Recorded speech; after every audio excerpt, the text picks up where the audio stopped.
Dobrodošli v Sensa podcastu. Z nami je Katja Knez-Steinbuch, družinska terapevtka in psihoterapevtka, ustanoviteljica in direktorica inštituta Vita Bona. Katja, dobrodošla. Hvala lepa za povabilo.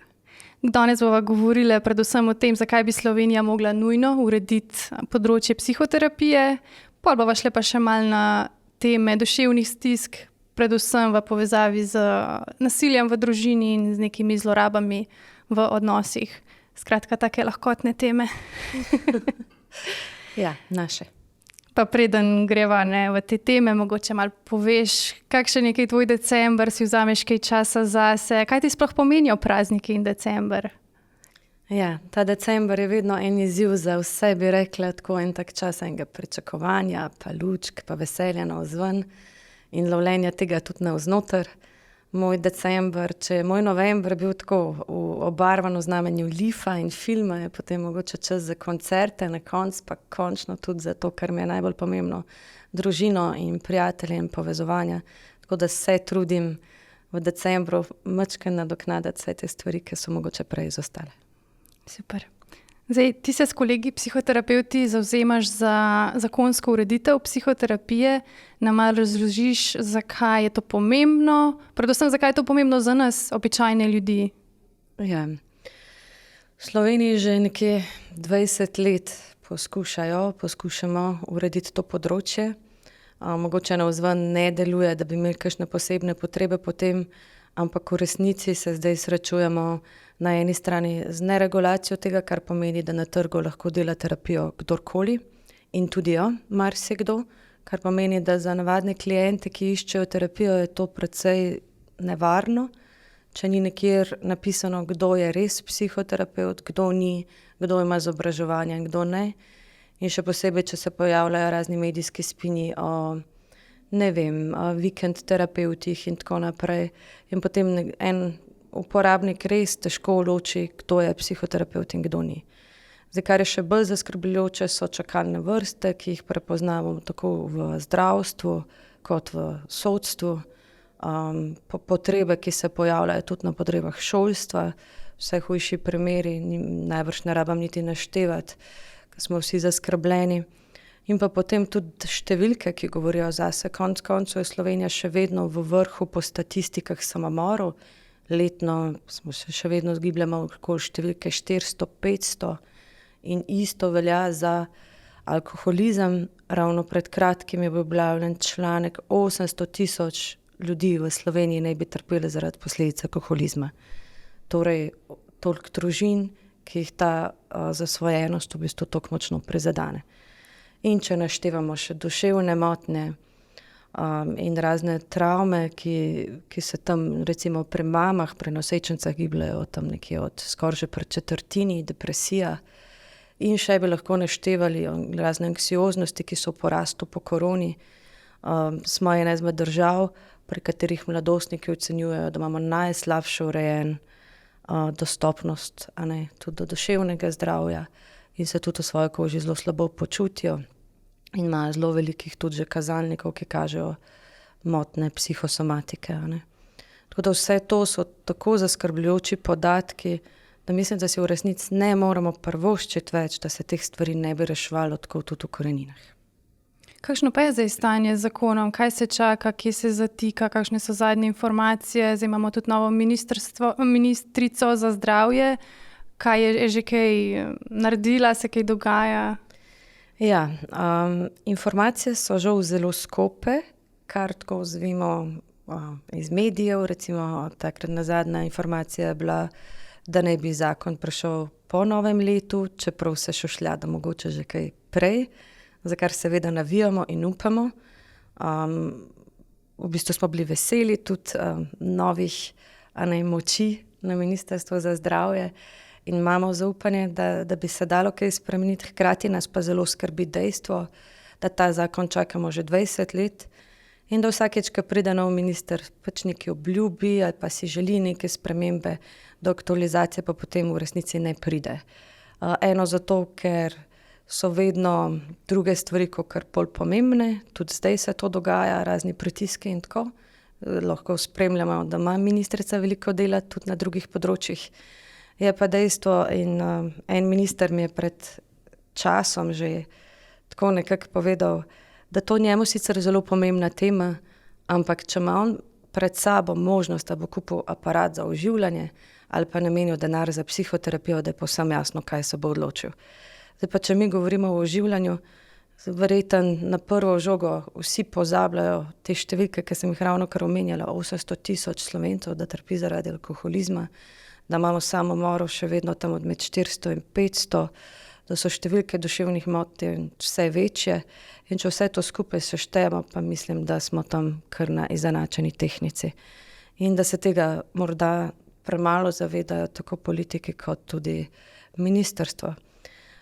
Posebej nas je zaskrbljujoče to, da je to ministrstvo sicer še v formi, ko je bil torej še Bešič Loredan obljubilo psihoterapevtski zakon v roku 1 leta, to leto se zdaj izteka, tudi ministra ni več, bila pa je dana koalicijska obljuba, tudi če pogledamo svetovno, malo širše, Svetovna zdravstvena organizacija opozarja, da ne bi bilo na populacijo nujno uvesti določeno število terapevtov in v Sloveniji to znaša 2000.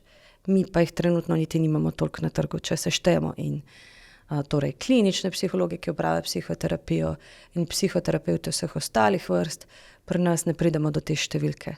Tako da je v bistvu stanje alarmantno, vedno pa se ostavi nekje pri pisanju in ta zakon nekje obstane.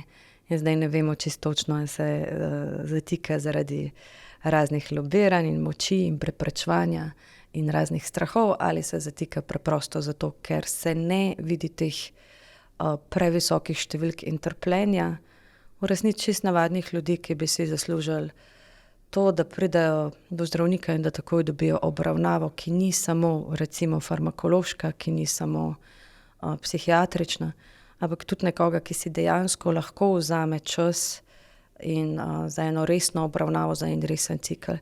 Ker ko govorimo mi o resnih stvarih, o resnih zasvojenostih, o nasilju, kratke obravnave torej niso dovolj.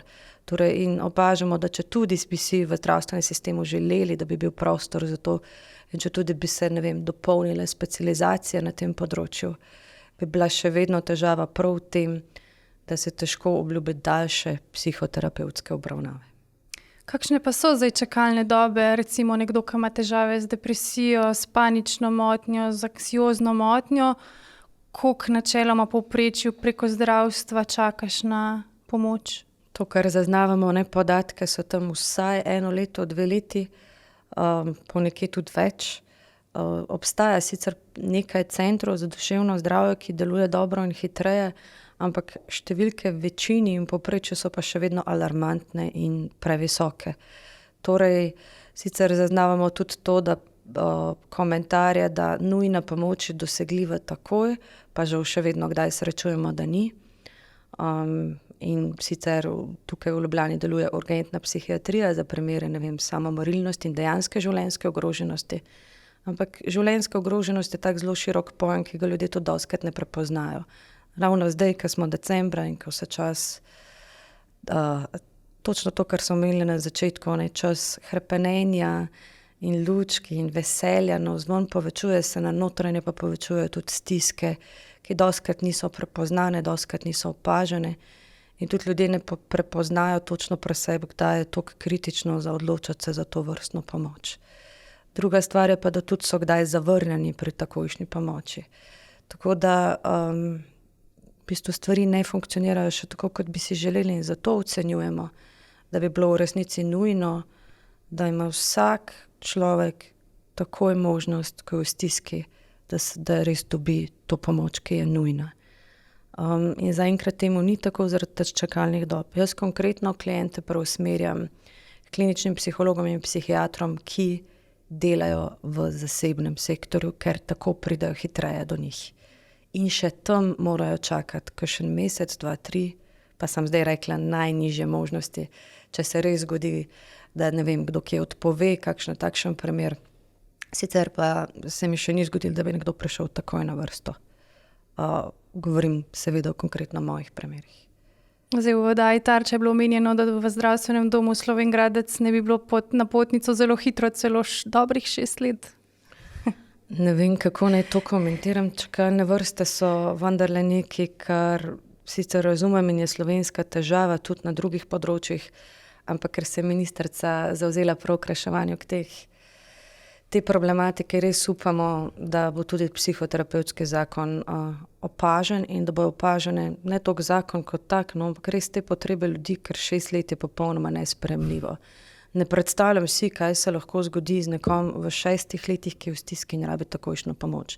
In pri tem, da ne govorimo o primerih, ki so življenjsko ogrožajoči, ki seveda, da rabijo tukaj in zdaj, brez debat.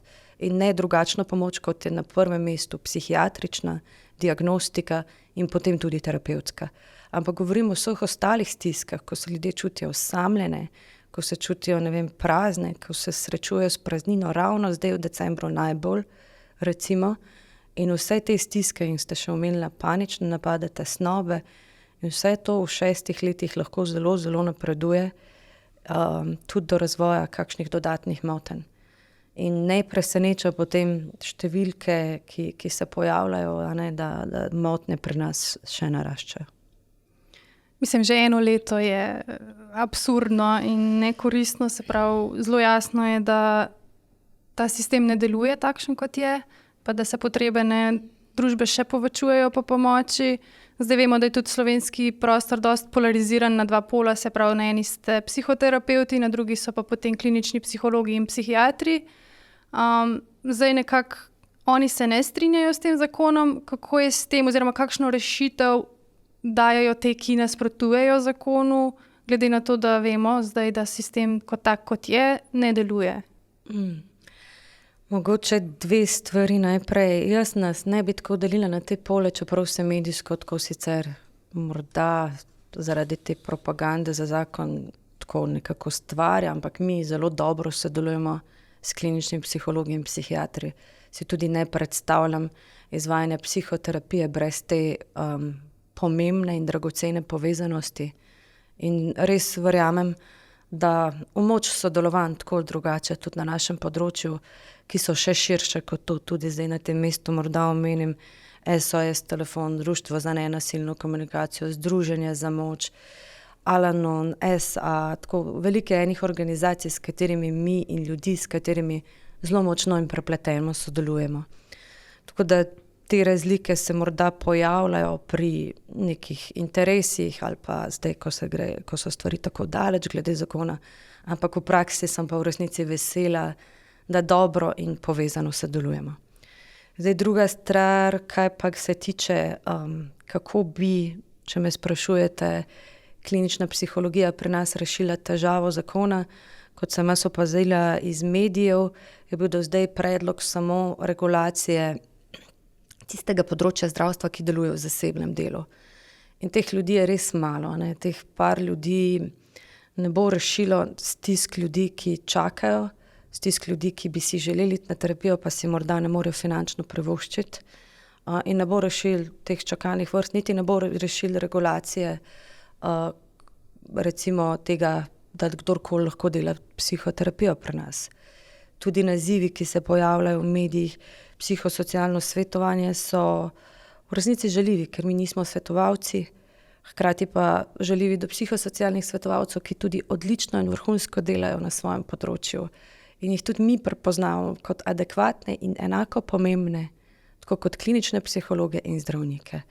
Tako da na tem področju je res tako v resnici boleče spremljati tole, da ni rešitev in da tudi ni ponujanja rešitev in se postavlja veliko vprašajev, zakaj je toliko ovir na tej poti in zakaj se vseeno ustavlja, rešitve pa se ne da.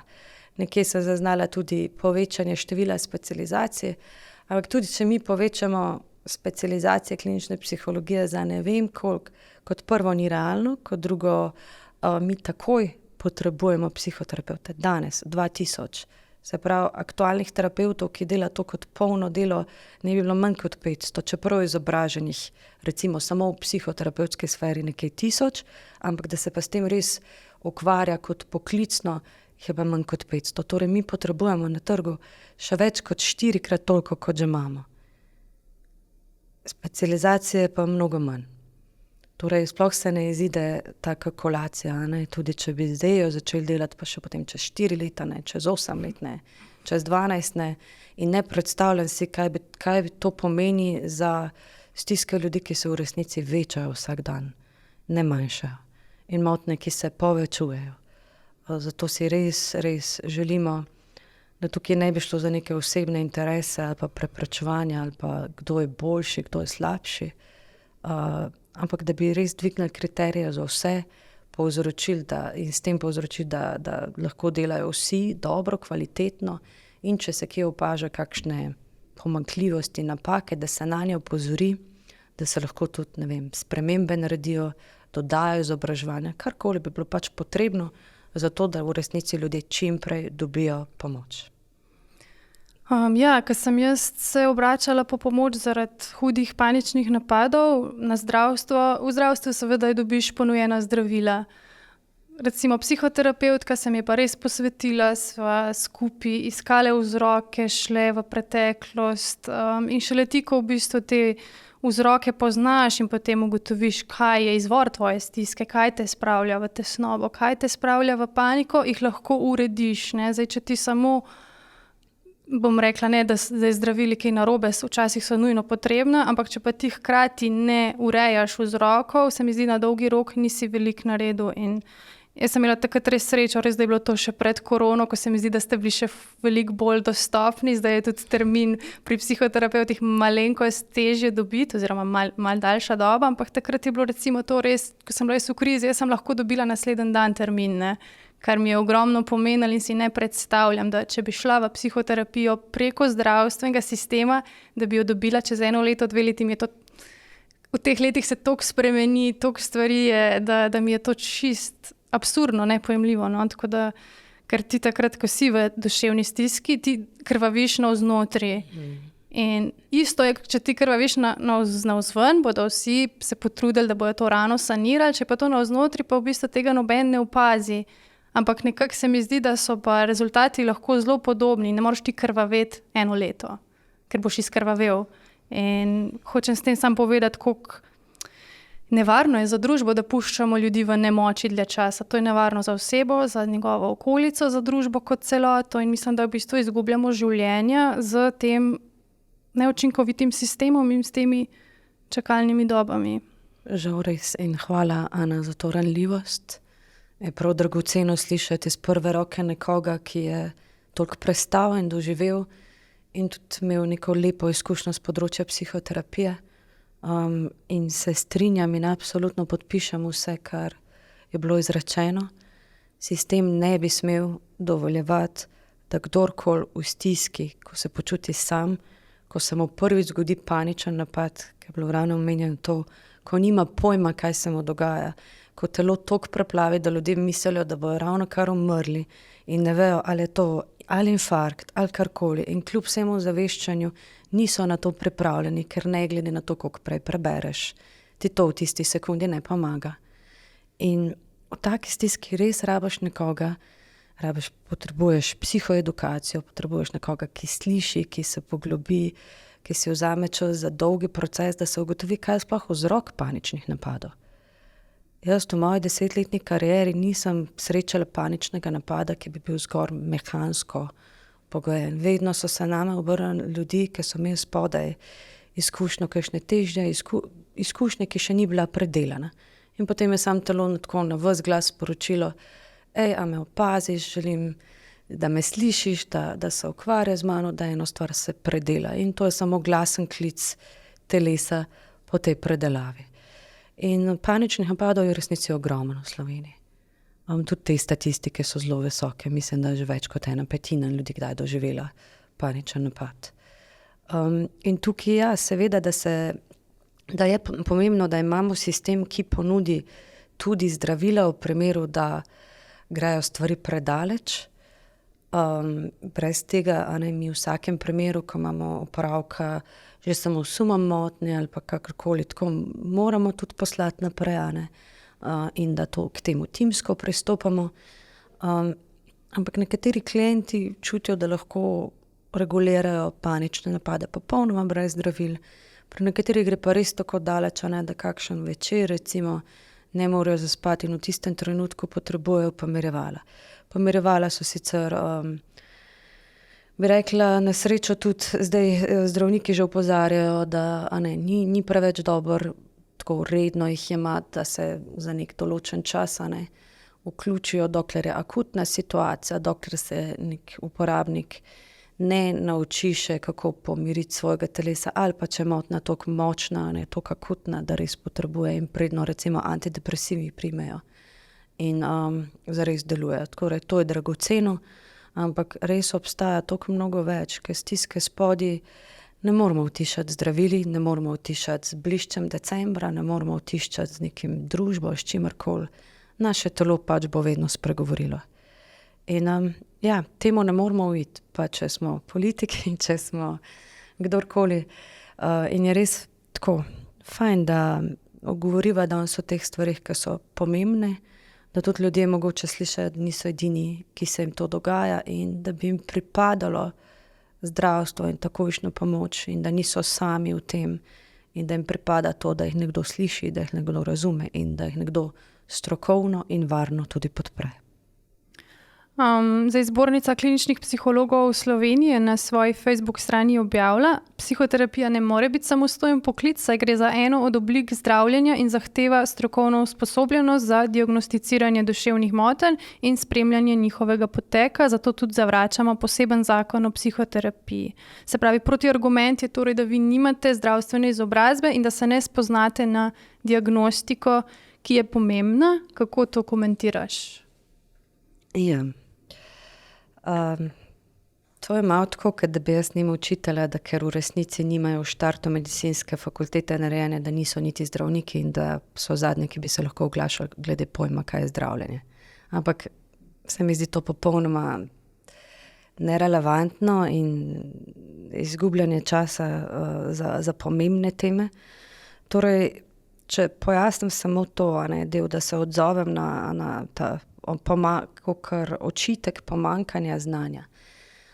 Vemo, da fakulteta Sigmunda Freuda ima mnogo izobraževanja iz psihopatologije, prav tako teološka fakulteta. Mi praktično ne moremo narediti te fakultet brez izobraževanja iz področja diagnostike.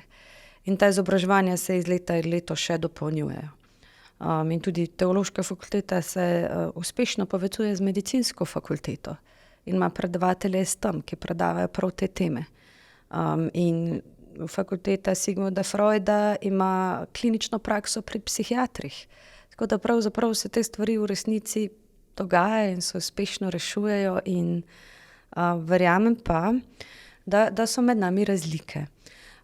In razlike so v tem, da imamo mi eno tako notranjo zavezo, da takoj, ko začutimo, da so tam kakšne motnje, da delujemo timsko, da se zavedamo tega, da je najboljšo korist klienta, da ima v primeru, da je že najmanjša slutna motnja na voljo več ljudi, na katere se lahko obrne.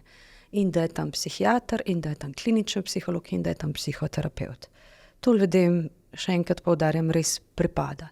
Torej, jaz bi rekla, da nas visoka moralna in etična tako pravila kot merila, torej, ki jih imamo zapisana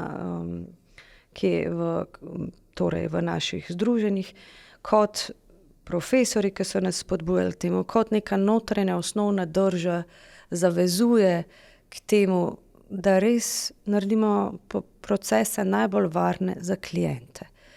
Psihoterapija je svetovno prepoznavna veda. Je znanstvena, je strokovna, se uporablja skoraj na vseh kontinentih že in je marsikje tudi že uspešno regulirana. Tako da očitki, da ni usposobljenosti ali da ni zdravljenja, to mogoče že samo en korak v tujino pojasni vse. Pa ne rabimo iti dosti daleč. Imamo že Hrvaško, imamo Avstrijo, imamo Nemčijo in tako naprej še mnogo držav, ki so uspešno zagotovile urejanje tega področja in so prepoznale, da so psihoterapevti pomemben in strokoven in znanstven del te zgodbe in da klienti preprosto, da se njihovo število toliko veča, da se ne moramo več izogibati pripravi zakona. In je škoda, ne, da se pojavljajo te debate, ker mi v resnici zelo cenimo delo kliničnih psihologov. Njihova izobraževanja iz klinične psihologije in psihologije so vrhunska. So celo nadpovprečna, kar se tiče Evrope. In tukaj nimamo nobenih debat. In mi verjamemo vanje in jim zaupamo. In celo mislimo, da plače, ki jih dobijo znotraj zdravstvenega sistema, pogosto ne izkazujejo dovolj vrednosti, kot jo oni naredijo. So nam zelo pomembni. Razumem pa, če se zaradi teh premajhnih številk ali pa česa bojijo konkurence ali pa bojijo, ne vem, izgube javnega denarja. Ampak mogoče na tem mestu potem ravno sporočilo, da te bojazni ni, ker v resnici, če mi dobimo nek zakon, predpostavlja tudi nove finančne vložke, kot to psihoterapija ne bo mogla biti na voljo čist vsako sekundo za vse ljudi, mora bi se pa nujno poskrbeti, a ne, za ljudi, ki si tega ne morejo privoščiti, za, ne vem, šibkejše populacije, za tiste, ki so bolj ogroženi, za otroke in tako naprej, a ne. In v končni fazi lahko to rešujemo tudi na drugačne načine, torej s psihoterapeuti pod supervizijo, ki pa ne bi predpostavljali nekih nujnih blaznih finančnih vložkov. Tako da je ta strah, ki se morebiti sproža potem takšna navzven, takšne izjave, v resnici odveč. In prepiri pa povsem nepotrebni. Mi res zaupamo vanje, želimo si, da bi tudi oni javno kdaj pokazali tudi tako, kako tudi oni v nas, ker v praksi to res zelo dobro izkazujejo. Zakaj bi vas pa nekdo označil za alternativce, če pa vendar ste šolani na Univerzi v Ljubljani med drugim? Ja, ta beseda je taka kar malo negativna, ne? Čeprav v resnici ni. Ja. Alternativa je nekaj, kar ljudje precej radi uporabljajo, tudi pogosto uporabljajo. In če pogledajo besedo alterne, drugi, se mi smo drugačni od kliničnih psihologov. Oni delajo diagnostiko po večini ali pa psihološko svetovanje, a ne? Mi pa dejansko delamo psihoterapijo. In to so v resnici 3 različne stvari. In če dodamo še psihiatrijo, 4. različna stvar, a ne? Naši poklici so diferentni, so drugačni, se med sabo razlikujejo, tudi pristopi, ki jih uporabljamo. Res pa je, da imajo klinični psihologi v svojem izobraževanju tudi en delček, majhen delček psihoterapevtskega izobraževanja. Torej, in na podlagi tega tudi oni izvajajo psihoterapijo, a ne? Ampak alternativa, se pravim še enkrat, mogoče poudarim ta del, da ne rabimo iti daleč, da ugotovimo, da v resnici so to svetovno priznane, znanstvene, strokovno bazirane metode, o katerih potem sploh ni vprašanj. Mi imamo Evropsko zvezo psihoterapevtov, ki jasno opredeljuje, kdo vse tja pripada. Imamo Ameriško zvezo zakonskih in družinskih psihoterapevtov, kjer deluje več kot 50,000 psihoterapevtov. Tako da mislim, da so taki očitki, ne vem, če plod ene ozke usmerjenosti, ampak mogoče res enih takih strahov, ki se zbujajo ob tem, ko se dela nekaj na novo, ko se ne ve, kako se bojo stvari odvile, kdo bo kam pristal in tako naprej.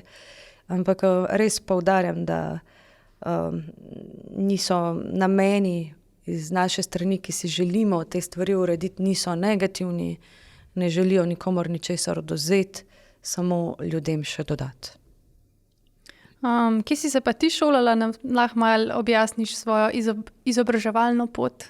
Ja, zdaj ne vem, koliko zgodaj moram začeti.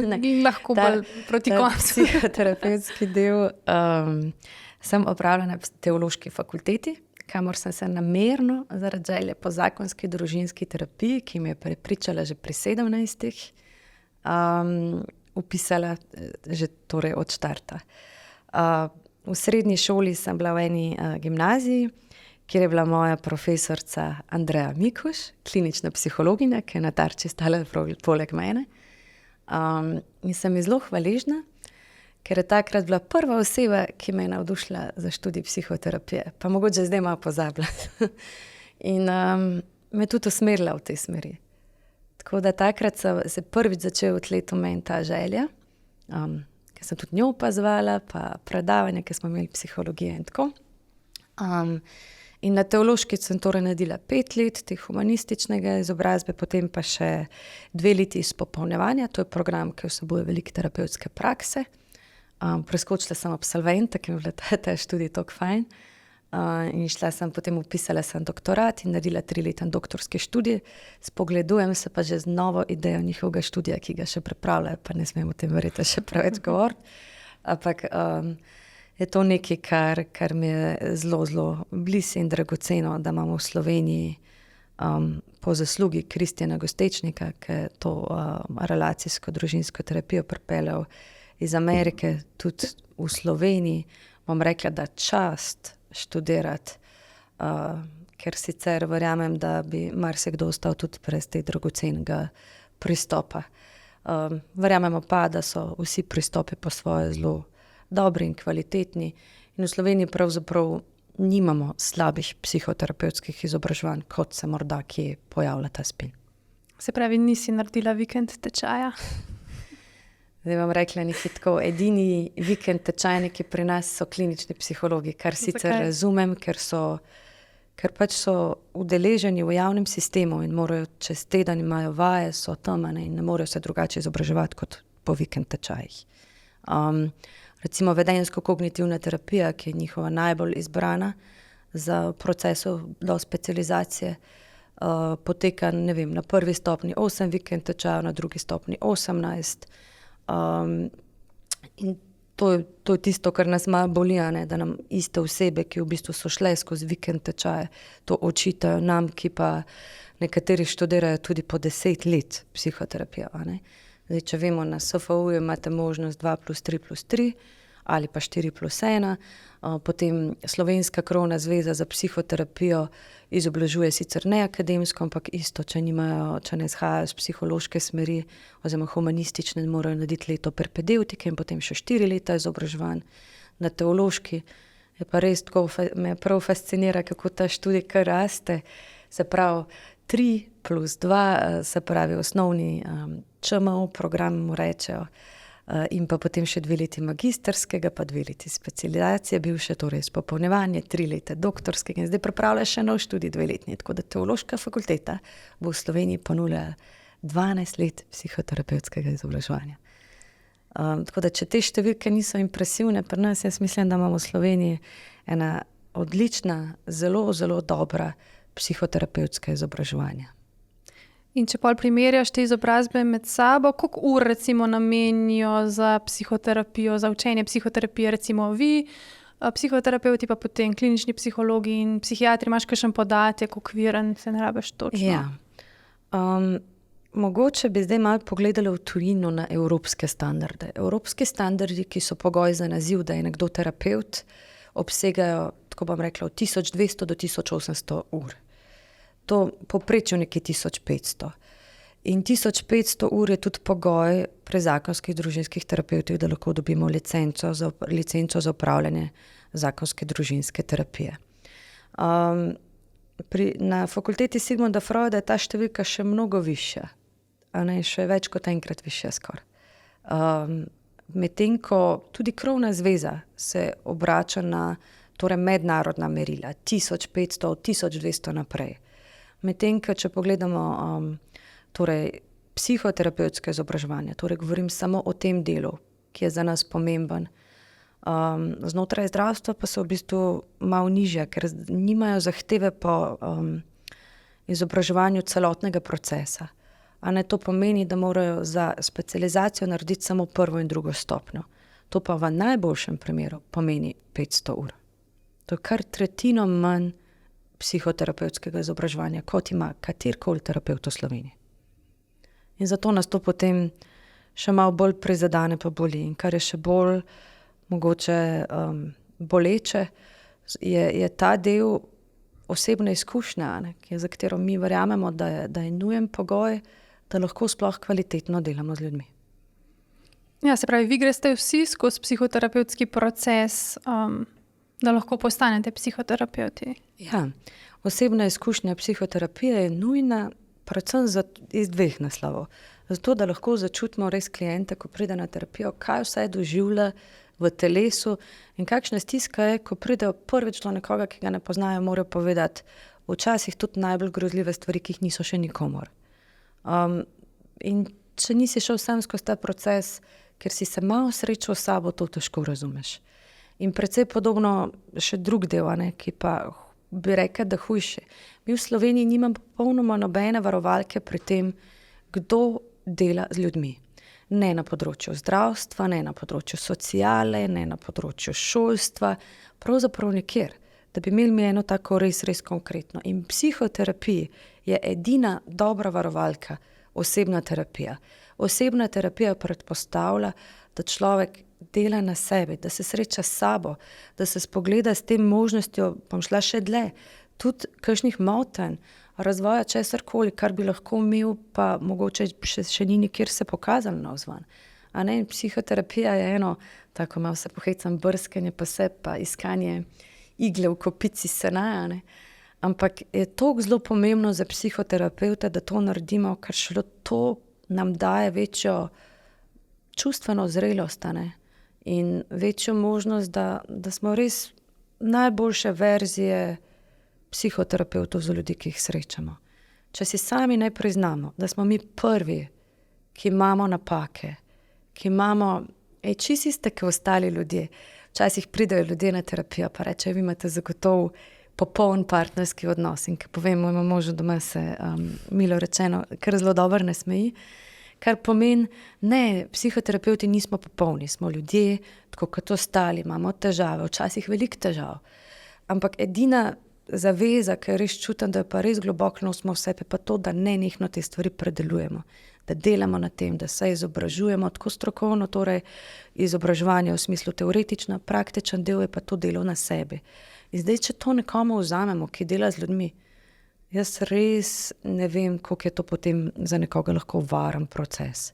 Torej, verjamemo, da osebna predelava vseh ran, ki jih mogoče prenašamo tudi mi v življenje in kjerkoli, da je ključna za to, da smo lahko dovolj dobri, dovolj sočutni in predvsem dovolj varni psihoterapevti. Se pravi, psihiatri pa klinični psihologi, oni pa ne grejo čez ta proces psihoterapije? Kot pogoj, v smislu pogoja za pridobitev licence, ne. Ne, da bi vedeli, da bi se to kje pojavili. Nekje je bilo napisanih 35 ur na vedenjsko-kognitivni, ampak so mi potem udeleženci sami zaupali, da žal ni bilo nikoli tam psihoterapija, da je bilo, ne vem, neko pisanje transkriptov, opazovanje, nikoli pa dejanskega procesa, kot ga mi prepoznavamo kot nujnega. Ko si omenila tudi, da nimamo nobene regulacije, kdo dela z ljudmi, tle se lahko tudi spomnimo na poletje letos, ko se je ugotovilo, kaj se dogaja na psihiatrični kliniki Ljubljana, ko se je razkrilo nasilje nad pacienti, ki dokazuje, da tudi v zdravstvu delajo ljudi, ki niso kompetentni za delo z ljudmi. Se pravi, tudi tle nimamo nobenih testov, nobene regulacije, kdo lahko dela sploh z ljudmi v stiski. Ja, prav nekjer v bistvu v resnici, da bi zdaj imeli konkretnejše, zato mi res spodbujamo, da vsak, ki dela z ljudmi, se odloči za eno osebno predelavo. To ne pomeni zdaj reklama za nas ali pa karkoli to za nekoga pomeni. Večji stik s sabo gotovo pomeni tudi večji stik s nekom drugim in to je en tak nujen okvir za delati s soljudmi. In to, če mogoče sem to še glede poletja skomentiram, mi smo bili zaprepadeni, ne sicer preveč presenečeni, ker ko delaš kot psihoterapevt, slišiš res veliko težkih zgodb, ki so vezani na vsa področja, tako na sodišča, tako na CSD, tako na šolstvo in seveda, da tudi na zdravstveni sistem. In v resnici potem ne preseneča, da kakšna ta zgodba kdaj tudi pride v medije. In si želimo, da bi potem vodstvo, ki se sooča z enimi takimi zadevami, tudi pristopalo na en tak način, da bi te stvari res reševalo, ne pa na način, da se potem tam še žrtve nekje omenja kot v enem zelo takem negativnem kontekstu. In zato poudarjam, da bi si res želeli, da bi tudi vsi, ki delamo psihoterapijo, razumeli, da je stik s sabo in osebna psihoterapija nujen pogoj za to. Omenila si tudi sodstvo, zdaj velike čakalne dobe so tudi pri sodnih izvedencih. Zakaj je pa to problematično oziroma a je? Ja, pred kratkim je eno fantastično konferenco organizirali sta dve društvi SOS Telefon in Društvo za nenasilno komunikacijo na temo nasilja v času skrbništev in stikov po ločitvi, a ne. In ravno tam je bilo tako izrecno omenjeno, da je 1 leto čakalne dobe na kliničnega psihologa, sodnega izvedenca še majhna številka. Torej podobne situacije imamo v pravosodju, a ne. In kaj to pomeni za žrtve nasilja in spolnih zlorab, si niti raje ne predstavljam. Itak poslušamo že prepogosto o procesih, ki so premalo empatični, premalo z občutkom za žrtev, še vedno. Danes sem nazadnje poslušala primer gospe, ki še vedno niso verjeli, ko je govorila o otrokovi zlorabi. Še vedno niso verjeli tako ne na sodiščih, kot ne odvetnik, kot ne socialno delo. Ne mogli toliko daleč, da se je dejanska zloraba zgodila, da so tudi zdravniki opazili in je šele potem stekla lahko ovadba. In take stvari se preprosto ne bi smele dogajati. In zato trdim, da edina stvar, ki lahko tukaj rešuje, je res takšna usposobljenost, torej ne samo na papirju ali pa ne samo klinična v smislu prakse z motnjami, ampak takšna, ki pripelje do stika s sabo, da lahko te stvari res prepoznavamo in začutimo prek sebe, ker če nismo v stiku s sabo, bomo težko zares v globini razumeli drugega in prepoznavali njihove težave. In sodišča, da žrtve spolnega nasilja čakajo za razrešitev po več let in pri tem morajo svojo zgodbo povedati že vsaj 3-krat, 4-krat in so še vedno spraševane, ali se to zdaj res dogajalo, ali se ni. Mislim, to je popolnoma, to je kriminal. To je kriminal in se ne bi smel dogajati. In kot vidim, tudi ministrica Dominika spodbuja k bolj empatičnim procesom, a ne, in večjemu usposabljanju, in vidim, da tudi stranka Levica je zdaj dala nek predlog za dodatno izobraževanje sodnikov. Ne, želimo si, da bi bilo tudi dodatno izobraževanje sodnih izvedencev na področju spolnega nasilja in pa tudi fizičnega nasilja. Ker se še vedno srečujemo s tem, da so te stvari obravnavane, tako kot smo rekli, predolgo in pa predvsem res z mnogo napakami. In beremo v medijih tako vse prepogosto o primerih, ki so popolnoma nesprejemljivi in se res ne bi smeli dogajati. Že tako se zgodi žrtvi nek kriminalno dejanje, no potem te pa še nekdo, ki bi te mogel zaščititi in zavarovati, tam zlorabi, sistem zlorabi in to je popolnoma nesprejemljivo. Sprav, koliko je še tega nasilja v družinah? Zdaj občutek imamo, da smo nekako napredovali, da smo da se bolj zavedamo škodljivosti nasilja. Pa, a smo res napredovali, a je res tega manj, koliko po občutku? Dokler res na mrežjih socialnih preberem, vse je sama kriva, kaj je pa izzivala, kaj pa ona naredila, pa ziher je čustveno, ne vem kaj, potem nismo naredili dovolj. Dokler imamo prepričanje, da ljudje še vedno mislijo, da je odgovorna žrtev za nasilje, potem še zdaleč nismo naredili dovolj. In dokler me policistka, ko grem žrtvijo nasilja, z njo oddati prijavo zoper nasilje, reče tam, sej zakaj boste pa oddala to prijavo, sej kaj pa bomo naredili z tem preprečevanjem, kako že, restraining order, torej prepoved približevanja. A ne. Ko policistka reče, kaj pa boste naredili s to prepovedjo približevanja, potem vemo, da je težava, če za njo visi plakat, prijavite nasilje, ona pa v bistvu sporoča žrtvi direktno, saj zdaj se morate še bolj bati, ker če boste dali prepoved približevanja, imate še večjo verjetnost, da vam kaj naredi. Dokler imamo v sistemu ljudi, ki žrtvami ne znajo delati dovolj empatično, potem nismo naredili dovolj. In ne glede na statistike, ki se lahko tudi zmanjšajo umetno ali pa neumetno, kakorkoli, dokler imamo mi še vedno številke femicida pri nas, potem vsi delamo premalo.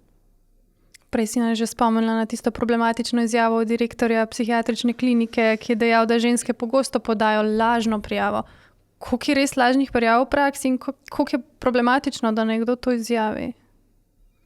Tukaj ne vem, ali bi se jezila, ali bi ostala brez besed. Gospod Zalar si je tukaj res dovolil eno tako hudo strokovno napako, ob kateri ne moram molčati in ni moglo molčati Društvo za nenasilno komunikacijo, ni moglo molčati SOS telefon, ni moglo molčati Združenje za moč.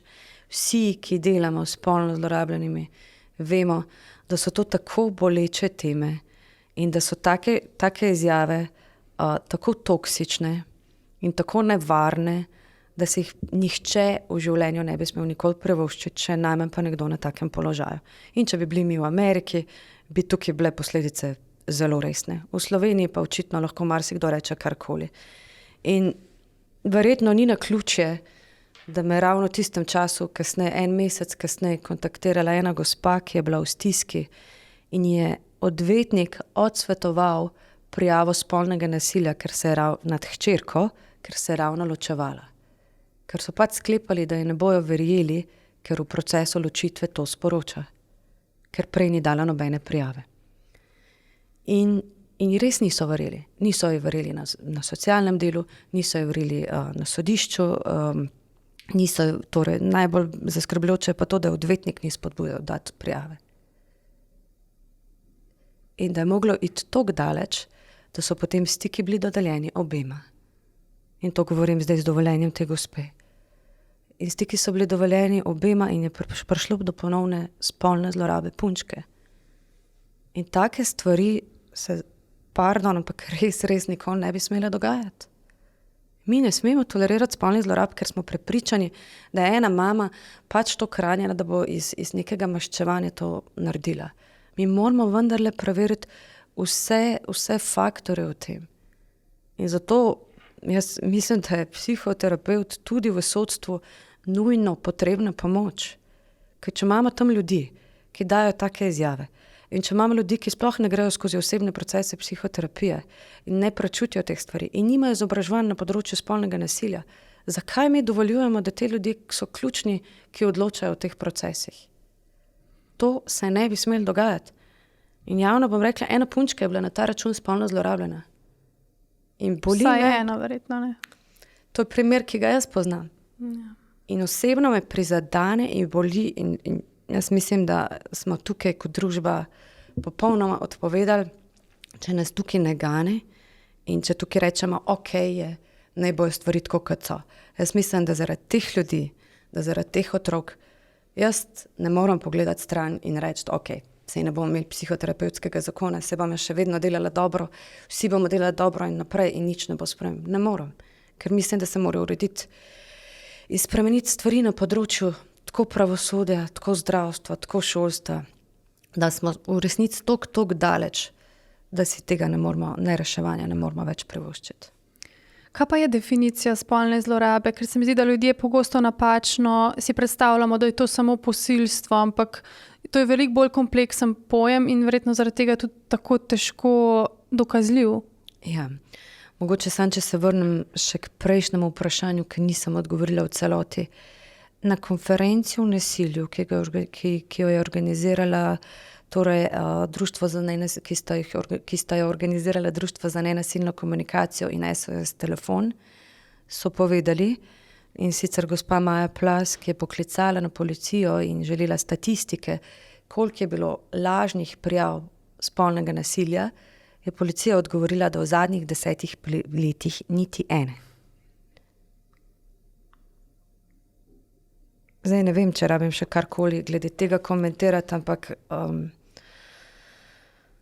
zdaj ne vem, ali to pomeni, da je nekdo premalo prepoznava spolne zlorabe ali ne pozna teh statistik, ampak mislim, da ljudje, ki delajo na tem področju, bi morali biti prvi, ki to vejo in poznajo.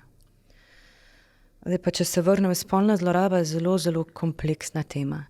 Mi na prvo žogo vedno pomislimo, na spolno posilstvo, ki je zagotovo krut kriminal in ki ga ni dovolj besed, s katerimi bi v resnici opisala to krutost. Terapevti se pa srečujemo tudi z enimi finesami spolnih zlorab, ki ljudem na začetku sploh ne bi rekli spolne zlorabe. In recimo opažamo torej v psihoterapevtski praksi, da se dostikrat pojavlja to, da ljudje niti ne vejo, da so bili spolno zlorabljeni, in potem, ko se pogovarjamo, pa to se je tudi meni zgodilo, v bistvu tudi to je bilo tam. Torej, bili so starši, ki ne vem, so izpostavljali pornografijo in je niso, ne vem, nikoli dovolj zakrili in bila ta televizija tam odprta in so otroci to gledali, ker je bilo na dostopu roke. Vemo za primere, kjer je mama s sabo vzela hčerko k ljubimcu in se je spolnost dogajala v isti posli in tudi to je spolna zloraba otroka. Vemo za primere, ko starši ne poskrbijo za dovoljšno varnost in da ne omenjam pa pedofilskih stvari, kjer pride kakšen sosed in reče, se bom samo jaz to naredil, ti pa samo tukaj bod, pa ne vem, daj majčko dol. In vemo za mnogo hujše primere, ki nikoli ne pridejo do javnosti, kar pa je moja izkušnja v 10-letni praksi, da lahko rečem, je to, da ljudje spolnih zlorab po večini, ne samo, da o njih ne zmorejo govoriti, skušajo potlačati, pozabiti, ali pa če že komu povejo, če ne dobijo tam res varnega odziva, potem dobijo še eno sporočilo, da ni varno o tem govoriti. In proces do prijave je res zelo dolg. In kar sem želela povedati, je to, da v 10-letni praksi imam zelo malo primerov, ki so dejansko bili sploh prijavljeni. Da večina ljudi ne prijavi. Srečala sem primer, ki pa so celo rekli, da gospoda je šla oddati prijavo in da je storilec pretekel zanjo in da so jo odvrnili s tem, saj sta oba malo pijana. Pri tem, da ona ni spila kapljice alkohola, bila je samo take stiske. In to so stvari, ki se ne bi smele dogajati. Se pravi, misliš, da ljudje ne prijavijo zaradi strahu, da jim ne bojo verjeli ali... Spolna zloraba je tak poseg v intimo, tako porušenje meje, da se ljudje čutijo popolnoma grde, osramočene, krive, ponižane, razvrednotene. In ko so v takem šoku, sploh niso v resnici sposobni razmišljati, kako ga prijaviti, kaj narediti, kako sploh tako. In tukaj res rabijo dodatno pomoč. In zato sem vesela, da tukaj tudi na tem področju imamo kvalitetna društva, ki pri nas dobro delujejo in spodbujajo žrtve tako fizičnega nasilja kot spolne zlorabe k tem, da potem zmorejo, a ne tudi kdaj oddati te prijave. Ampak te stvari so toliko boleče, da se žrtev po taki izkušnji in opominjam, lahko se zgodi komurkoli. Osebi, ki navzven deluje popolnoma močna, samozavestna in ne vem kaj še vse, se lahko zgodi zloraba in zbriše vse to. Zbriše to moč, ta pogum in vse to, kar se navzven kaže. In ljudje žal ne izbirajo svojih žrtev, prezdana vse po vrsti. In dati prijavo v takem stanju preprosto težko. In je dobro, da imamo sicer sistem, ki spodbuja prijave, ampak potem bi mogli imeti v prvi vrsti tam ljudi, ki so nadpoprečno, bom rekla, empatični in lahko razumejo stisko tega posameznika, te posameznice, ki pride tam zaupati tako težke stvari, o katerih ne bi rada več govorila, ne bi rad več govoril, bi rad potisnil pozabo, sploh nikoli več se spomnil tega. Tam se pa mora in to ne samo enkrat, ampak večkrat. Še hujše pa je, če se mora s kom srečevati. Pa če greva zdaj še čisto malo nazaj na psihoterapijo, koliko je pa ljudi, ki pravijo, da delajo psihoterapijo, pa se pravi niso izobraževani ne na teološki, ne na univerzi Sigmunda Freuda, zdaj pojavlja se različni neki izrazi, kot so, ne vem, energijska psihoterapija in kaj podobnega. Pol naprej me pa še zanima, koliko pa ti v terapiji srečuješ ljudi, ki so pa bili zlorabljeni strani nekih zdravilcev ali pa nekompetentnih ljudi, nekih mogoče duhovnih učiteljev, koliko pogoste so danes te zlorabe? Ja, žal so. Pridejo ljudje pač v dobrem upanju in v veri, da bojo pač naredili nekaj dobrega zase, se obrnejo h kom, ki jim proda pač marsikaj in upajo na dobre zaključke in potem pridejo še bolj ranjeni, kot so bili na začetku. Zdaj, nazadnja stvar, ki sem jo prebrala, sicer na Facebooku, je bila primer gospe, to je bilo javno objavljeno, sicer kot anonimno, gospe, ki je šla na masažo, isto k neki energetski terapevtki in je to sprožilo panične napade. pri nekih težjih izkušnjah, ki jih nosimo v telesu, če niso predelane, je to kar pogosta situacija, ki se zgodi, ko grejo ljudje nekam, kar se jih nekdo dotakne, ali pa celo gre čez njihove meje, ali pa kakorkoli. In taka oseba v resnici ne potrebuje energetskega pristopa, ampak potrebuje najprej razrešiti tisto ključno, kar je spodaj, torej travmo, ki se je nekje zgodila. Šele potem pa se lahko odloča za neke, celostne načine reševanja, ne, tudi na drugačne načine. In ja, v Sloveniji, mogoče omenim, sem že prej rekla, imamo zelo dobra psihoterapevtska izobraževanja. Potekajo na Teološki fakulteti, na fakulteti Sigmunda Freuda in pa potekajo preko Slovenske krovne zveze za psihoterapijo. To je neakademski način izobraževanja, zato je malo manjkrat verjetno v medijih to omenjen, ampak tam je vključenih 11 društev, ki so regulirana na evropski ravni, spoštujejo mednarodne kriterije, imajo isto 1500 tam nekje število ur kot pogoje za licenco. In jaz verjamem, da vsi ti psihoterapevti delajo dobro.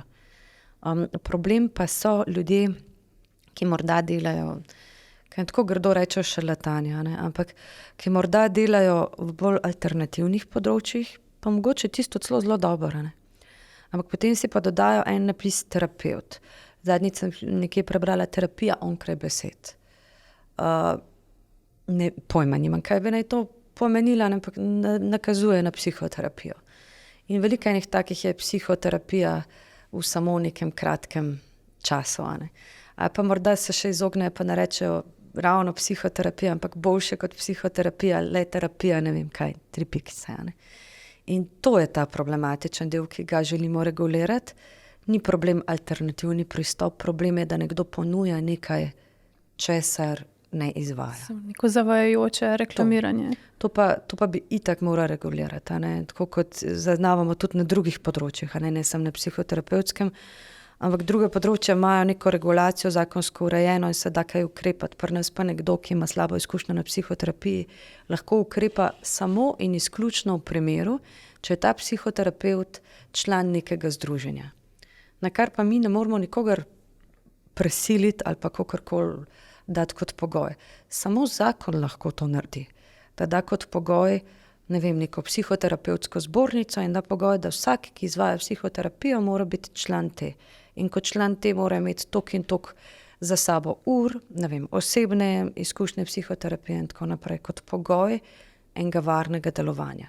In če imamo mi psihoterapevtsko zbornico, lahko tudi primere, kjer nekdo zavaja, prijavimo neki delovni inšpekciji, oziroma za to skrbi psihoterapevtska zbornica. V zdajšnjem času, ko nimamo nobenih podatkov, in ni nič jasno, kdo je terapevt, kdo ne, je pa to seveda precej težje za nekoga, ki doživi neko duhovno ali pa terapevtsko zlorabo, če tako rečemo. Zdaj, vsaj društva imajo neko regulacijo in imajo častna razsodišča. Se pravi, Združenje zakonskih družinskih terapevtov ima svoje častno razsodišče, ki vzame primere, če se zgodi neka negativna praksa v terapiji, jo mora obravnavati zelo, zelo resno. Nimajo pa to vsa društva, nimajo pa to terapevti, ki niso včlanjeni v to društvo. Proti tem se ne da ukrepati. In v bistvu me boli, če se tudi zaznavam kdaj, da se v medijih kaj pojavi, ampak nikoli pa ne pridemo kar do imena teh ljudi. In zelo radi bi ukrepali, če je nekdo, ta oseba, ki pač dela, bomo rekli, toksično deluje in deluje nevarno na kliente in v bistvu naredi, namesto da bi povzročili kaj dobrega, naredi še večji razkol in še večjo zlorabo, to je zloraba klienta. In proti temu bi se morali boriti in jaz ne vidim drugega načina kot psihoterapevtski zakon. In zato ne razumem, zakaj bi bil kdorkoli proti regulaciji psihoterapevtskega področja, če pa tudi sami na to opozarjajo. Tudi tukaj se mi zdi, da smo pa vsi res povezani, in psihiatri, in klinični psihologi, in terapevti, da si vsi želimo narediti te procese varne za ljudi. In jaz mislim, da jih težko naredimo brez regulacije, brez osebne izkušnje terapije, brez terapevtske zbornice in v končni fazi brez psihoterapevtskega zakona. Čemu pa pripisuješ, da se je povpraševanje po psihoterapiji tako povečalo od korone naprej, in seveda stiske ljudi? Ja, korona je bila ena taka velika, velika sprememba. Prinesla je več stvari, a ne, zdaj niti nimava dovolj časa, kaj vse se je takrat dogajalo, ampak se samo na hitro, a ne, prinesla je malo, tako mogoče o tem tudi premalo govorimo, nezaupanje v zdravstvo, pa v zdravnike, posledično tudi psihiatra, a ne. In bi rekla, da se skoraj zdaj malo več srečujemo s tem psihoterapevti, da moramo nekako klientu poudariti, da mu ne bo noben nasilo tam nič naredil, a ne, da to so prostovoljne stvari, prostovoljne udeležbe, da ne gre za to, da ga bojo kar nekam strpali, pa tako, te strahove so narastali, nezaupanje v zdravstvo in tako naprej, a ne. To je korona vseeno povzročila, glede debat, glede cepljenja in vsega tega, a ne, in precej strogih meril takrat, ko so bila, čeprav so bila v Sloveniji nič kaj veliko drugačno kot v tujini v resnici, oziroma še manjša, če se spomnim svetovnih dogajanj. Ampak če se vrnem, korona je prinesla tudi veliko, tako vedno imam v mislih te najbolj, če se smem izraziti, čipkejše, a ne, in v tem smislu so to otroci in mladostniki, ki so preživeli ogromno časa na elektroniki, na ekranih in kot vemo, mislim, mi znanstveno danes že vemo, da to prinaša zelo močne negativne učinke in da Svetovna zdravstvena organizacija opozarja in da vsi terapevti, ki delujejo na tem področju, opozarjajo. Ampak takrat je bilo res težko, a ne, verjamem, da tudi za tiste, ki so se mogli odločiti, kaj narediti, na kak način to speljati in tako, ne.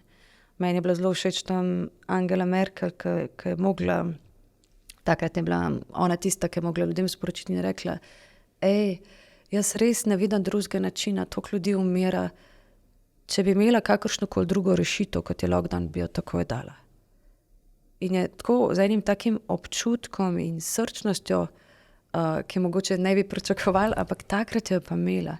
In takrat pokazala, da je ni vseeno in dala en ta čusten naboj temu, a ne. Jaz res verjamem, da cel svet takrat ni vedel, s čim se sooča in kaj bo zdaj to pomenilo in kaj in kako.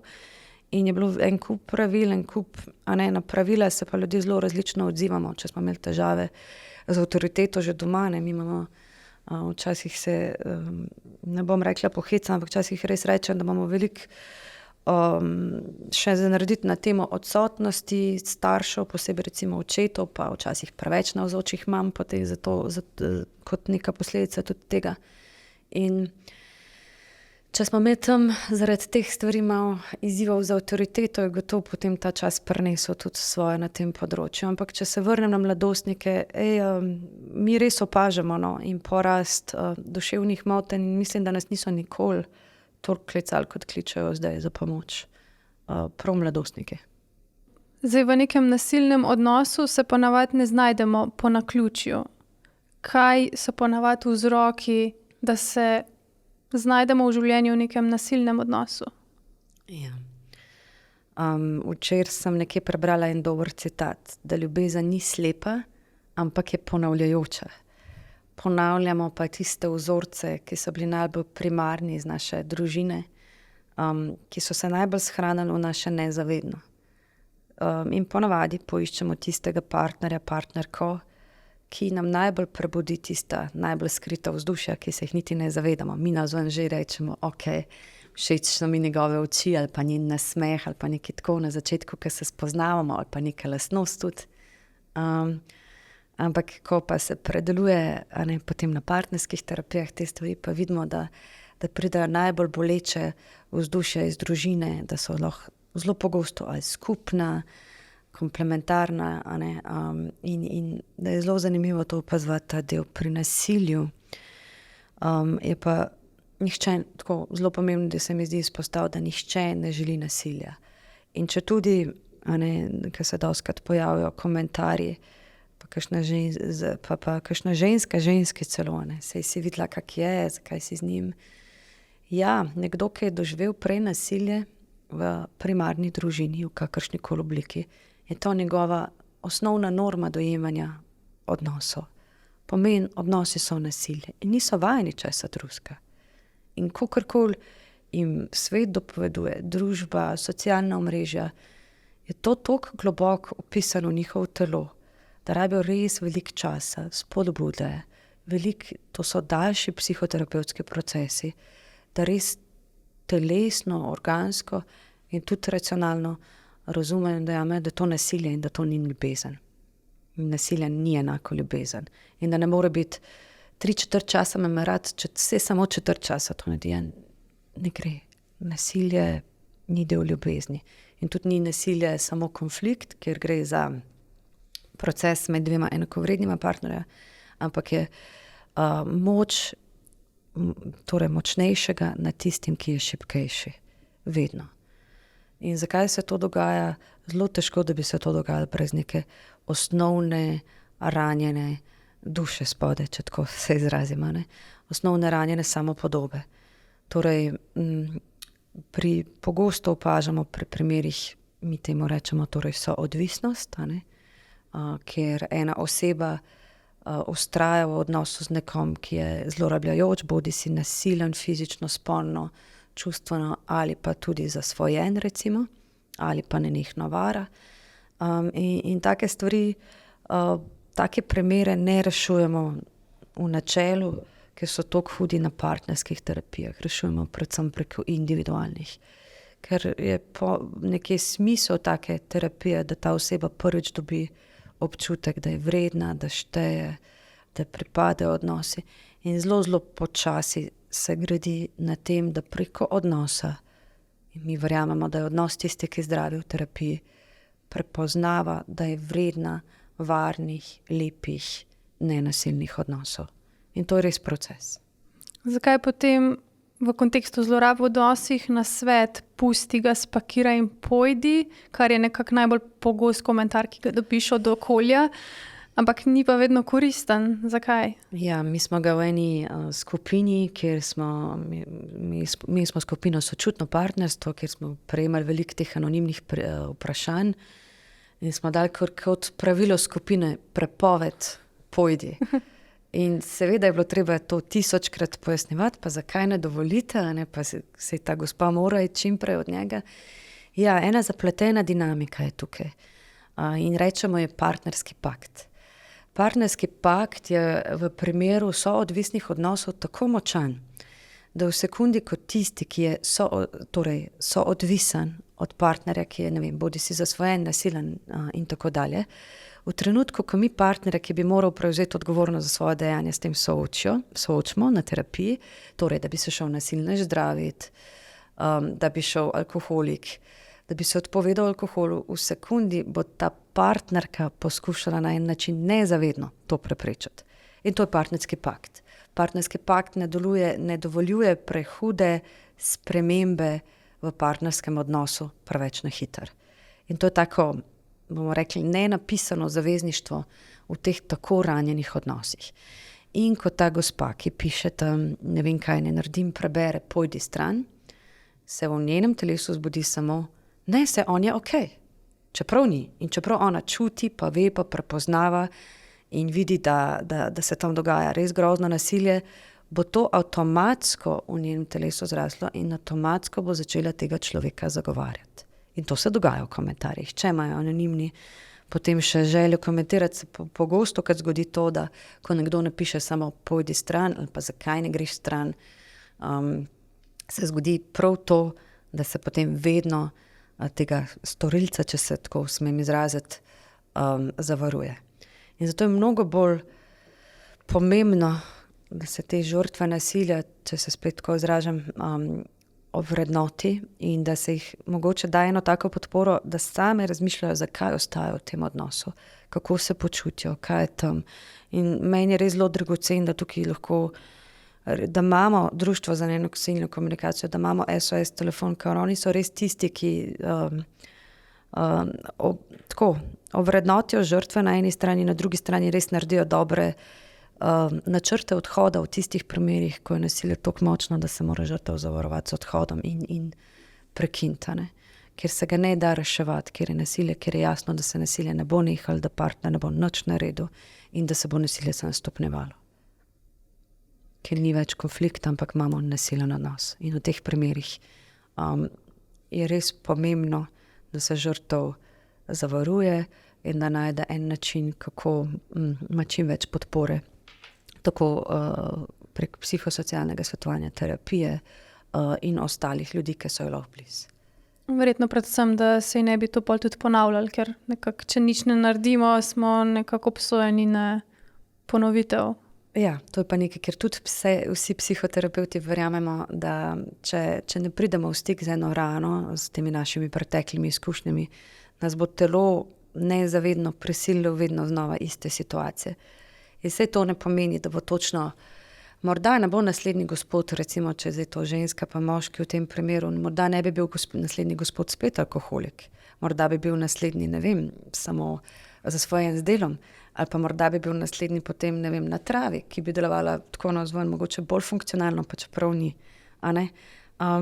In niso čist iste variacije, tudi mogoče včasih grejo v drug ekstrem, a ne, pa dobijo nekoga, ki je pa zdaj zelo navdušen nad njo, zelo z njo, ampak bolestno ljubosumen. In dokler se te primarne izkušnje, ki so bile najbolj boleče, ne razrešijo, se potem vedno želijo razrešiti. In se tudi to je neka evolucija, ki jo naše telo naredi na tak način in vedno hrepeni po odrešitvi, potem, da se naredi nekaj drugače na novo. In vsi vstopi v takšne, tudi nezdrave odnose so v bistvu izraz enega upanja, da bo končno nekaj drugače. In čeprav tam ne more biti. In zato je toliko pomembna psihoterapevtska obravnava in vsi stebri pomoči, ki jih imamo na voljo. In tudi zato rabimo psihoterapevtski zakon. Mene vedno znova preseneti, ko vidim na Sensi, recimo, če imamo kakšen članek na temo kaznovanja otrok, kako je škodljiv, koliko je še vedno komentarjev na temo ljudi, se pravi, ki zagovarjajo kaznovanje, ki zagovarjajo, da kakšna klofuta je v bistvu koristna. Ne? Ja. In mi je tako zanimivo, koliko je to zacementirano v našo podzavest, da je pač nasilje vse nekaj koristnega, ker je pač toliko časa smo živeli na tak način. Ja, mi imamo zelo, tako kot si rekla, močna prepričanja, ki smo jih sami ponavadi izkusili pa doživeli. Težko to napiše nekdo, ki ni sam nekje mogel verjeti, da so ga starši mogli udariti. In to celo dostikrat napišejo. Vse meni so tudi, pa sem čisto v redu. To je najpogostejši komentar. Pa se malo pohecam, kdaj pa si rečem, bi mogla kdaj napisati, da ne vsem grejo, ne se kdaj oglasijo. Ampak ne, v resnici je tako, ne, mi imamo enormne številke posledic nasilja. Razne, v končni fazi razne nepredelane travme pripeljejo tudi do kasnejših, ne vem, tesnob, paničnih napadov, anksioznosti, tudi depresija, ne, in tako naprej. Tako da ne vem, če smo lih narod, ki bi se lahko glede na visoke stopnje, da smo po samomoru še vedno v vrhu, da se ne moramo ravno pohvaliti s tem, da nas nasilje v kjerikoli obliki ne bi močno zaznamovalo. Mislim, da prav mi še vedno potrjujemo, da ravno ta vzdušja, da so bile tista ključna, ki so vplivala k temu, da še vedno imamo težave tukaj in zdaj. Se pravi, če se ti kot otrok naučiš, da je nekaj normalnega, da te nekdo udari, pa oklofuta, je lahko pol posledica v odrasli dobi, da se tudi nekomu zdi to normalno. Ja, ker to pomeni tudi to, ne? Ko smo mi v dobi otroka, zelo močno idealiziramo starše. In vsak otrok, za vsakega otroka so njegovi starši najboljši možni, najljubši in vse in sploh, čeprav jih bo pol v obdobju najstništva trikrat nekam poslal in nikoli več ponavljal teh besed, ne? Ampak nekje globoko v sebi imamo tako močne prepričanje. In druga stvar je, ko se te stvari ranijo, neke zlorabe in tako tam potem seveda se to zamaje. Ampak v enem delu se pa zgodi, da nekateri ljudje teh stvari ne predelujejo. In če imajo izkušnjo tovrstne zlorabe, še vedno verjamejo, da je starš idealen, da so oni tisti, ki so krivi, grdi, nesramni, slabo so se obnašali in vse lastnosti ali pa vse občutke tudi enega sramu, ki se zgodi z enim udarcem in strahu, pripišejo sebi. ker jaz nisem ok, zato starš naredi nekaj, pri čemer je starš še vedno idealiziran, jaz sem pa tisti, ki sem grozen. Kako To je zelo boleče. sorry. Kako se pa možganske strukture spremenijo travmatiziranim otrokom? To se verjetno... Ja. To se zelo prepoznava na skenih možganov. Sem ravno prej omenila dr. Daniela Amena. On v Ameriki precej dobro dela na tem področju in spodbuja ljudem k temu, da varujejo svoje možgane. Tudi prek, to mi je zanimivo, tako morda za omeniti, tudi prek izbire športov, katere se otrok udeležuje, in udarcev v glavo, ki jih lahko z nekim športom dobi in tako naprej. Ampak če se vrnem na vprašanje, ja, najpogostejši skeni, ki smo jih opazili, so bili skeni otrok, ki so bili zanemarjeni. Na tistih skenih je prav vidno, kako se je eno tako, rečemo, medcelično tkivo, ki mu rečemo corpus callosum, ki povezuje levo in desno hemisfero, vidno na skenih zmanjšalo, tako da bi rata malo bolj porozno, ne več tako prožno. In to je samo ena iz stvari, ki je zdaj taka najbolj očitna na skenu, da se prepoznava posledice nasilja. Ne? In to je ena taka znanost, nevroznanost, ki je zdaj v takem pogonu in razvoju. In me veseli, no, da v končni fazi dela raziskave tudi na področju psihoterapije in tudi preko skenov možganov dokazuje, da je psihoterapija znanstvena, strokovna veda, ki prinaša spremembe tudi možganov, ker možgani niso samo plastični v smislu tega, da bi bili trdi, pa samo vkočeni v eno stanje, ampak so tudi možne spremembe. In to je ta dobra novica, ki jo lahko, ne glede na vse težke teme, ki jih danes tukaj odpirava, ponesemo decembra vsako svoj dom, ne? Da ne glede na to, kaj se nam je težkega zgodilo, ne glede na to, kako so naši možgani s tem zaznamovani, ne glede na to, kako je naše telo bilo prizadeto, ranjeno, kako je nekdo šel čez mejo ali pa karkoli takega naredil, da vedno je možna sprememba. In do končne fazi dostojanstva ne more nihče zares vzeti. Zdaj si sicer že tako lepo zaključila, ampak te bom samo še eno težko vprašanje vprašala. Recimo, če je otrokov oče alkoholik, mama pa ne, ali pa obratno, ne, saj oboje je enako. Zakaj otrok v taki družini v resnici nima ne očeta in mame, čeprav recimo mama ni alkoholik, ampak čustveno sta verjetno oba odsotna? Ja, mama je ponavadi v takem primeru ne vem, če bi uporabila izraz odsotna, ampak celo mogoče malo preveč navzoča. Bom pojasnila, kaj se zgodi.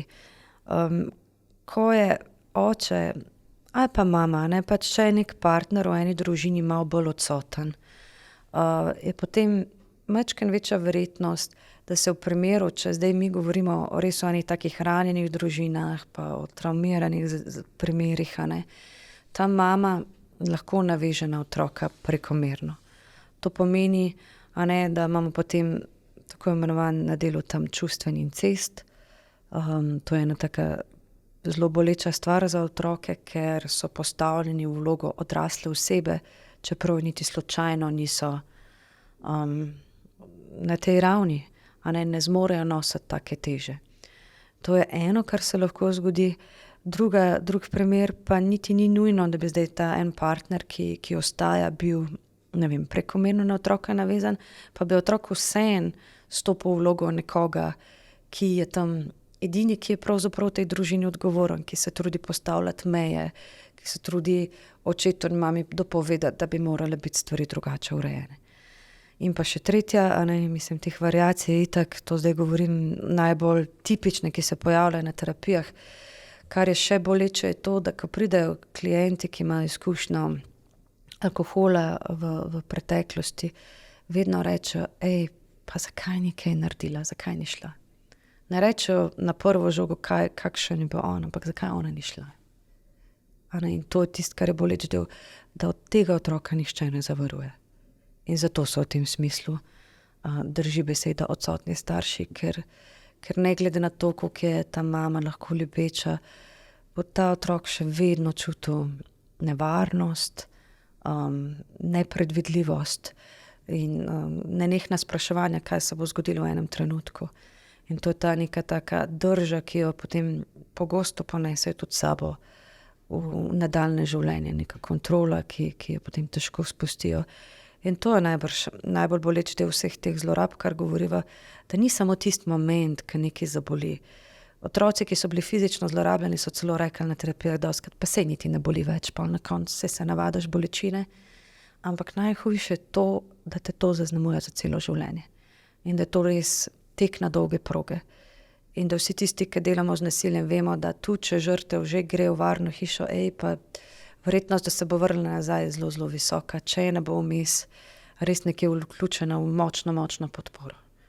Ker je to tako zelo čustveno, globoko in tako zelo zavezujoče. In so to eni izmed najdaljših procesov.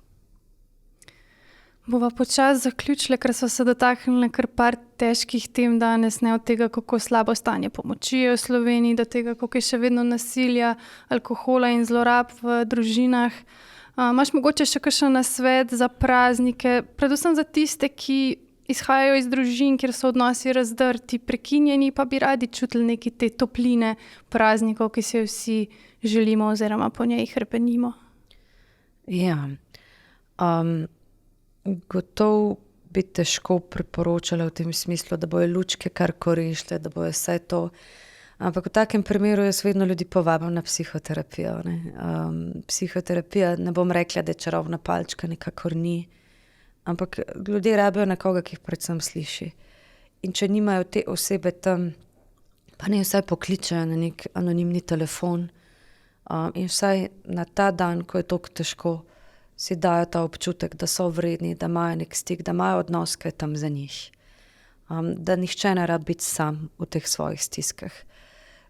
Mogoče pa še tisti drugi del, ljudi, ki sicer se mogoče počutijo čisto v redu, pa večkrat vidim, da so te prazniki vseeno in stresni in naporni in kar malo preveč komu, se mogoče lahko kdaj tudi poenostavijo. In za mame, ki se prekomerno trudijo in pečejo, ne vem, štrudle, potice in ne vem še kaj vse, mogoče pa taj kakšno leto čisto v redu, če se, ne vem, pokliče kakšen dostavo hrane ali pa naredi neko preprosto večerjo. In da ne more biti, da ni nujno, da je Božič ali pa novo leto praznovanje v tem, koliko smo naredili in koliko smo se dokazali ali pa kaj takšnega, ampak da je res smiselno iskati povezanost. In da to so pa take drobne stvari, ki skušamo itak živeti vsak dan. Za vse žrtve nasilja, za katere so pa itak prazniki mogoče še bolj ogrožajoči, pa res niso same in niste same. In vedno verjamem, da imamo v Sloveniji dovolj ljudi, ki te stvari čutijo in zelo dobro delajo. In da tudi med prazniki delajo telefoni, na katere se lahko obrnejo, in klici, na katere lahko vedno pokličejo. Hvala, Katja, za tvoj obisk. Jaz tudi tebi želim en miren zaključek tega leta in upam, da se stvari v Sloveniji čim prej uredijo na način, ki bo koristil vsem ljudem, predvsem tistim, ki potrebujejo pomoč, čim prejšnjo pomoč. Hvala za povabilo, lepe praznike tudi tebi in se beremo. Hvala.